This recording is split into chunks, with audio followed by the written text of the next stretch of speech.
Hello नमस्कार दोस्तों, आप सभी का हमारे YouTube चैनल सक्सेस लाइफ पर हार्दिक स्वागत है। आज मैं आपके सामने 30 क्वेश्चनों की बेहतरीन क्लास लेकर आया हूं, तो सारे बच्चे अंत तक जुड़े रहेंगे और अंत में बताएंगे कि आपके कितने क्वेश्चन करेक्ट हुए हैं। तो पहला क्वेश्चन आपके सामने वो है, निम्न में से किस जनजाति की आराध्य देवी चौथ माता है। क्या बताना सभी को कि जो चौथ माता है वह किस जनजाति की आराध्य देवी है। ऑप्शन नंबर ए है ग्रासिया, ऑप्शन नंबर बी है कंजर, ऑप्शन नंबर सी है सांझी, ऑप्शन नंबर डी है भील। तो किस जनजाति की आराध्य देवी हो जाएगी, तो हो जाएगी कंजर जाति की। इसका जो आंसर होगा वो होगा ऑप्शन नंबर बी, यानी कि जो चौथ माता है वह कंजर जनजाति की आराध्य देवी हो जाएगी। नेक्स्ट क्वेश्चन आपके सामने, ग्रासिया जनजाति में एक ही गोत्र के लोगों की एक छोटी इकाई को क्या कहते हैं। क्या बताना है कि जो ग्रासिया जनजाति होती है उसमें एक ही गोत्र की जो लोगों की छोटी इकाई होती है उसे क्या कहते हैं। ऑप्शन नंबर ए है बीजा, ऑप्शन नंबर बी है माला, ऑप्शन नंबर सी है फालिया, ऑप्शन नंबर डी है दजिया। तो क्या कहा जाता है, तो उन्हें फालिया के नाम से कहा जाता है। यानी कि जो ग्रासिया जनजाति में एक ही गोत्र के लोग होते हैं उनकी छोटी इकाई को फालिया के नाम से जाना जाता है। ऑप्शन नंबर सी इस क्वेश्चन का करेक्ट आंसर हो जाएगा। नेक्स्ट क्वेश्चन आपके सामने कि निम्न पंक्ति किसके लिए प्रसिद्ध है। चुंडाउत मांगे सेनानी सट काट दे छत्राणी, यानी कि वह कौन सी रानी थी जिसके लिए ये पंक्ति प्रकाशित की गई है। ऑप्शन नंबर ए है सहल कंवर, ऑप्शन नंबर बी है आनंद कंवर, ऑप्शन नंबर सी है रूप कंवर, ऑप्शन नंबर डी है विजय कंवर। तो सभी बच्चे कमेंट करके अपने अपने आंसर देंगे और इसका जो आंसर हो जाएगा वो हो जाएगा सहल कंवर। यानी कि जो सहल कंवर है उनके लिए एक पंक्ति प्रसिद्ध है राजस्थान में, चुंडावत मांगे सेनानी सर काट दे क्षेत्राणी। यानी कि जब रतन सिंह लड़ने के लिए गए थे तब इन्होंने अपना सर काट कर रतन सिंह को दे दिया था।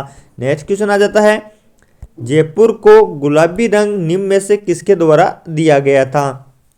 क्या बताना सभी को कि जयपुर को गुलाबी रंग किसके द्वारा दिया गया था। ऑप्शन नंबर ए है महाराजा ईश्वर सिंह के द्वारा, ऑप्शन नंबर बी है महाराजा माधो सिंह प्रथम के द्वारा, ऑप्शन नंबर सी है महाराजा सवाई राम सिंह सेकंड के द्वारा, ऑप्शन नंबर डी है सवाई जय सिंह के द्वारा। तो गुलाबी रंग किसके द्वारा दिया गया था, तो दिया गया था सवाई राम सिंह सेकंड के द्वारा। यानी कि जयपुर को गुलाबी रंग किसके द्वारा दिया गया, तो सवाई राम सिंह सेकंड के द्वारा दिया गया था। नेक्स्ट क्वेश्चन आ जाता है, बोहरा समाज का उर्स कहाँ पर बढ़ता है। क्या बताना सभी को कि जो बोहरा समाज है उसका उर्स कहाँ पर बढ़ता है।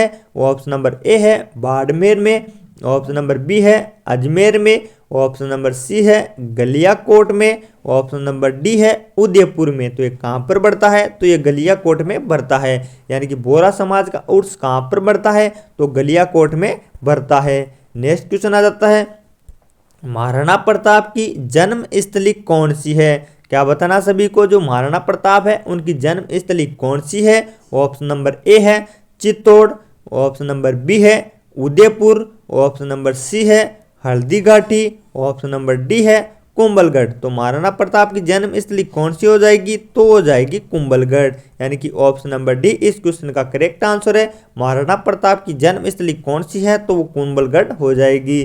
सातवां क्वेश्चन आता है, बांसवाड़ा व डूंगरपुर के मध्य के भूभाग को किस नाम से जाना जाता है। क्या बताना सभी बच्चों को जो बांसवाड़ा और डूंगरपुर है उसके मध्य के भूभाग को क्या नाम से जाना जाता है। ऑप्शन नंबर ए है कांठल, ऑप्शन नंबर बी है भाकर, ऑप्शन नंबर सी है गिरवा, ऑप्शन नंबर डी है मेवल। सभी बच्चे कमेंट करके बताएंगे और जिन बच्चों ने ऑप्शन नंबर डी मेवल बताया उनको शाबाश। यानी कि बांसवाड़ा व डूंगरपुर के मध्य के भूभाग को मेवल के नाम से जाना जाता है। नेक्स्ट क्वेश्चन आ जाता है, राजस्थान में पंचायत समिति का प्रधान अपना इस्तीफा किसे देता है। क्या बताना है कि जो पंचायत समिति का प्रधान होता है वह अपना इस्तीफा किसे देता है। ऑप्शन नंबर ए है जिला प्रमुख को, ऑप्शन नंबर बी है उप प्रधान को, ऑप्शन नंबर सी है जिला कलेक्टर को, ऑप्शन नंबर डी है संभागीय आयुक्त को। तो राजस्थान में पंचायत समिति का जो प्रधान होता है वह अपना त्यागपत्र किसे देता है, तो वो जिला प्रमुख को देता है। इसका जो आंसर हो जाएगा वो हो जाएगा ऑप्शन नंबर ए, यानी कि जिला प्रमुख इस क्वेश्चन का करेक्ट आंसर है। नेक्स्ट क्वेश्चन आ जाता है, निम्न में से खारे पानी की झील नहीं है। यानी कि इन चारों में से आपको बताना है कि इनमें से कौन सी खारे पानी की झील नहीं है। ऑप्शन नंबर ए है सांभर झील, ऑप्शन नंबर बी है Pachpadra Barmer, option number C है Kaylana Jodhpur. Option number D है लूणकरणसर बीकानेर। क्या इन चारों में से कौन सी खारे पानी की झील नहीं है? तो इसका राइट आंसर हो जाएगा, वो हो जाएगा कायलाना झील जो जोधपुर में स्थित है।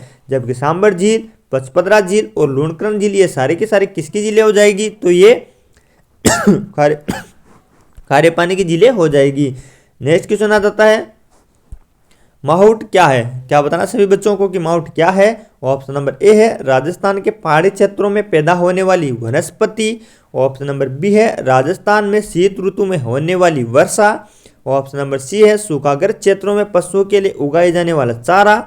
ऑप्शन नंबर डी है रेगिस्तान क्षेत्र में चलने वाली लू। तो माउट क्या हो जाएगी? तो हो जाएगी राजस्थान में शीत ऋतु में होने वाली वर्षा, उसे माउट के नाम से जाना जाता है। ऑप्शन नंबर बी इस क्वेश्चन का करेक्ट आंसर हो जाएगा। नेक्स्ट क्वेश्चन आ जाता है, इंपॉर्टेंट कर लेना इस क्वेश्चन को, 11 नंबर वाले क्वेश्चन को, कि बजेड़ा किसे कहते हैं? क्या बताना सभी बच्चों को कि जो बजेड़ा है वह किसे कहते हैं? ऑप्शन नंबर ए है धान की फसल को। ऑप्शन नंबर बी है एक विशिष्ट प्रकार का गोटा। ऑप्शन नंबर सी है पान की खेती। ऑप्शन नंबर डी है विवाह की रस्म। तो इसका जो आंसर हो जाएगा वो हो जाएगा ऑप्शन नंबर सी पान की खेती। यानी कि बजेड़ा किसे कहते हैं? तो ये पान की खेती को कहते हैं। ऑप्शन नंबर सी इस क्वेश्चन का करेक्ट आंसर है। नेक्स्ट क्वेश्चन है रेगिस्तान का कल्प वृक्ष किसे कहते हैं? क्या पूछ रहा है प्रश्न कि रेगिस्तान का कल्प वृक्ष किसे कहते हैं? ऑप्शन नंबर ए है बबूल को। ऑप्शन नंबर बी है फोरा। ऑप्शन नंबर सी है रोहेड़ा। ऑप्शन नंबर डी है केजड़ी। तो सभी बच्चे सही आंसर दे रहे हैं, यानी ऑप्शन नंबर डी इस क्वेश्चन का करेक्ट आंसर है, जिसे रेगिस्तान का कल्प वृक्ष कहा जाता है। नेक्स्ट क्वेश्चन आ जाता है तेजाजी का मेला कहाँ पर आयोजित होता है? सभी बच्चे कमेंट करके बताएंगे कि तेजाजी का मेला कहाँ पर आयोजित होता है। ऑप्शन नंबर ए है Merta city Nagaur. Option number B है Parbatsar Nagaur. Option number C है Deshnok Bikaner. Option number D है गोगामेड़ी गंगानगर। तो कहाँ पर आयोजित किया जाता है? तो किया जाता है परबसर नागौर में। यानी कि तेजाजी का मेला कहाँ पर आयोजित किया जाता है? तो परबसर नागौर में आयोजित किया जाता है। नेक्स्ट क्वेश्चन आ जाता है राजस्थान में दुलारी योजना का संबंध किससे है? क्या पूछ रहा है प्रश्न कि राजस्थान में जो दुलारी योजना है उसका संबंध किससे है? ऑप्शन नंबर ए है अनुसूचित जाति की बालिकाओं के कल्याण से। ऑप्शन नंबर बी है किशोरी बालिकाओं को जीवन कौशल शिक्षा प्रदान करने से। ऑप्शन नंबर सी है ग्रामीण छात्राओं को स्कूल जाने हेतु निःशुल्क बस यात्रा से। ऑप्शन नंबर डी है उपरोक्त सभी बच्चे कमेंट करके बताएंगे दुलारी योजना का संबंध किससे है। जो 14वां क्वेश्चन है अपना, उसका जो आंसर हो जाएगा वो जाएगा ऑप्शन नंबर बी, यानी कि किशोर बालिकाओं को जीवन कौशल शिक्षा प्रदान करने से इसका संबंध हो जाएगा। और योजना कौन सी है? तो हो जाएगी दुलारी योजना। नेक्स्ट क्वेश्चन आ जाता है मोरनी मोरना किस जनजाति से संबंधित है? क्या बताना है कि जो मोरनी और मोरना है वो किस जनजाति से संबंधित है? ऑप्शन नंबर ए है भील जनजाति से। ऑप्शन नंबर बी है मीणा जनजाति से। ऑप्शन नंबर सी है ग्रासिया जनजाति से। ऑप्शन नंबर डी है सहरिया जनजाति से। तो मोरनी और मोरना किस जनजाति से संबंधित है? तो मीणा जनजाति से संबंधित होंगे। आपको ध्यान रखना है कि मोरनी और मोरना मीणा जनजाति से संबंधित है।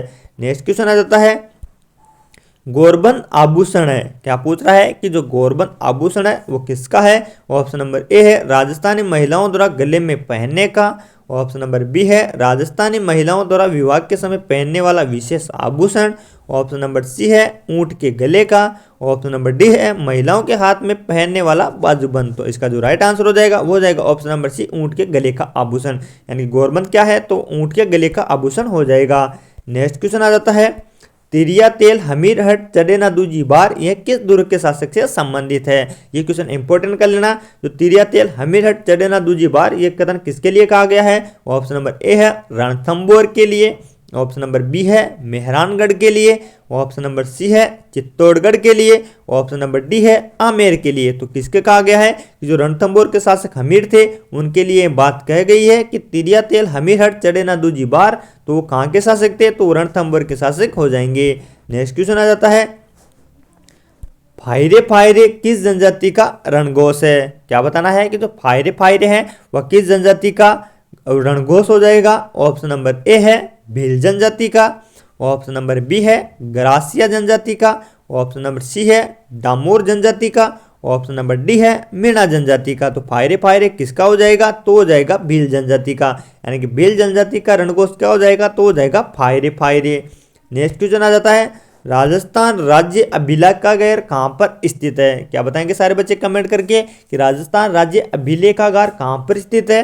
ऑप्शन नंबर ए है बीकानेर में, ऑप्शन नंबर बी है जयपुर में, ऑप्शन नंबर सी है जोधपुर में, ऑप्शन नंबर डी है उदयपुर में। तो ये कहाँ पर स्थित हो जाएंगे? तो हो जाएंगे बीकानेर में। यानी कि राजस्थान राज्य अभिलेखागार कहाँ पर स्थित है? तो ये बीकानेर जिले में स्थित है। नेक्स्ट क्वेश्चन आ जाता है 20 नंबर का क्वेश्चन अपने सामने कि भीलों का प्रसिद्ध लोकगीत जिसे स्त्री और पुरुष साथ मिलकर गाते हैं वह कौन सा हो जाएगा? प्रश्न क्या है कि भीलों का प्रसिद्ध लोकगीत कौन सा है जिसे स्त्री और पुरुष साथ मिलकर गाते हैं? ऑप्शन नंबर ए है सुवलिया, ऑप्शन नंबर बी है जोरावा, ऑप्शन नंबर सी है सुपना, ऑप्शन नंबर डी है हमसीडो। तो इसका जो राइट आंसर हो जाएगा वो हो जाएगा ऑप्शन नंबर डी हमसीडो, जो भील स्त्री और पुरुषों के द्वारा साथ मिलकर गाया जाता है। आंसर क्या होगा इसका? वो होगा ऑप्शन नंबर डी हमसीडो।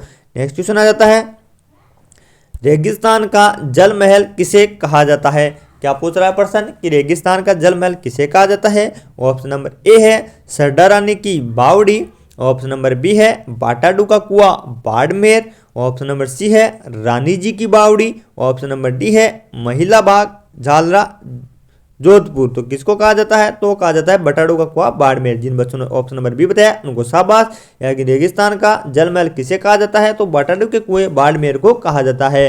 नेक्स्ट क्वेश्चन है 22 नंबर का चित्तौड़ की किस रानी ने बादशाह हुमायूं से मदद मांगी थी? ये क्वेश्चन भी इंपॉर्टेंट कर लेना।